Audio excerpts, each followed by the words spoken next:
Bhim army camp कार्यालय का भगवानपुर में हुआ उद्घाटन। भाजपा और कांग्रेस पर जमकर बरसे भीम आर्मी चीफ।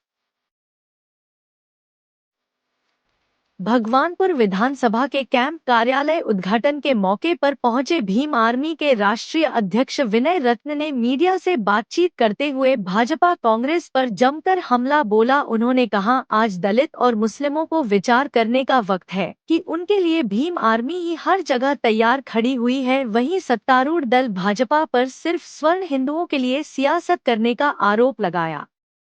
उन्होंने कहा कि जब किसी नए दल का उदय होता है तब कांग्रेस भाजपा नए से नया मुद्दा पैदा करते हैं और वोट चोरी अब से पहले 2014 और 2017 में भी हुई और वोट चोरी मुस्लिम, दलित और पिछड़ों की हुई है।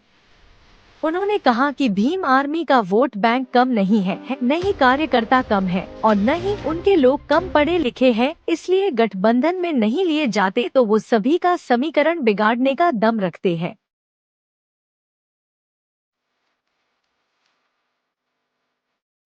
वोट किसी का गुलाम नहीं है राकेश परिवार का।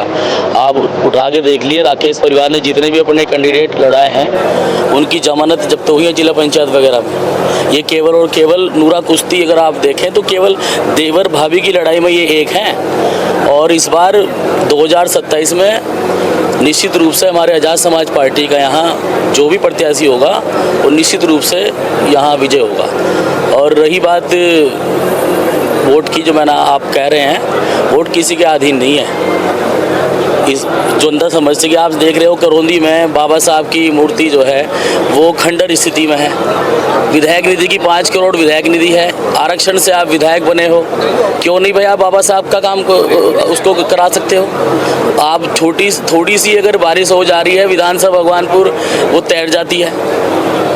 आप चाहे ढील मजरा ले लो, आप मानक मजरा ले लो, आप कुहाना ले लो, आपको अब याद आ रहा है चुनावी टाइम में कि हाँ भाई आप व्यवस्था करा देंगे। आपका एक तरफ आप कह रहे हो कि यहाँ 30 साल से राकेश परिवार का राज है, तो 30 साल में ही विकास क्यों नहीं हुए।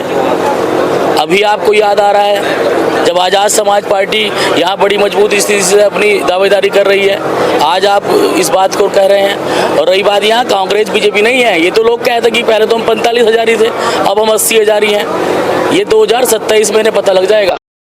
भीम आर्मी के राष्ट्रीय अध्यक्ष ने उत्तराखंड में हुए मुस्लिम समाज के युवक के साथ मारपीट प्रकरण के बारे में कहा कि उनकी टीम लगातार पीड़ित के संपर्क में और उसकी मदद कर रही है। मुकदमा कायम करवाकर आरोपियों को जेल भिजवाया जा चुका है। रुड़की से स्टार न्यूज 11 के लिए आसिफ खान की रिपोर्ट। और मौसेरे भाई, बीजेपी कांग्रेस दोनों मौसेरे भाई हैं एक दूसरे के। जब उन्हें प्रभाव कहीं कम पड़ने लगने लगता है तो इस तरीके का षड्यंत्र चलता है। वोट कट किसके रहे हैं, सवाल यह है। क्या वोट कांग्रेस के कट रहे हैं, बीजेपी के कट रहे? नहीं। जब आप फील्ड में घूमें, आप अपने गांव में जाइए, वहाँ मुस्लिम के शेड्यूल कास्ट के वोट कटे हुए आपको मिलेंगे या बैकवर्ड के वोट कटे हुए मिलेंगे। सीधी सी बात है कि इस देश की वो जातियाँ जो कर सक रही हैं, जो मजदूर रही हैं, तो यहाँ की व्यवस्था को चला रही, जो कारीगर है, उनके वोटों को काटा जा रहा है। किस लिए?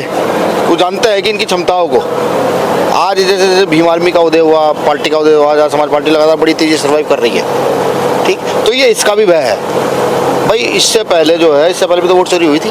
क्या 14 में वोट चोरी नहीं हुई, 17 में वोट चोरी नहीं हुई, 19 में वोट चोरी नहीं हुई? सब में वोट चोरी हुई ना। तो राहुल भाई को अभी ऐसा क्या लगा कि ये किया जाए? समझने की बात है कि जब भी कोई नई चीज़ खड़ी होगी तो पुराने राजनीतिक दल एकजुट होकर के कुछ ना कुछ षड्यंत्र रचेंगे। वोट चोरी हो रही है, चुनाव आयोग से मेरी अपील है कि वो इसकी सीबीआई जांच कराए और वो शहर में बैठकर किसी नेता कहने से ना कराए। वो पहुँचे गांव में, उन गांव में पहुँचे जो बैकवर्डों के गांव हैं, जो बिल्कुल पिछड़े गांव हैं, वहाँ आधे से ज़्यादा लोगों के आज भी वोट नहीं है। और ये चुनाव आयोग के लिए शर्म की बात है। कोई इस मुद्दे को उठा दे रहा है, आज इसका बड़ा मामला चल रहा है, चुनाव आयोग कह रहा है मुकदमा करेंगे, ये करेंगे। भाई किसी नेता ने अगर आपसे कोई सवाल पूछ ले तो उसका आंसर दो, मुकदमे क्या मतलब है।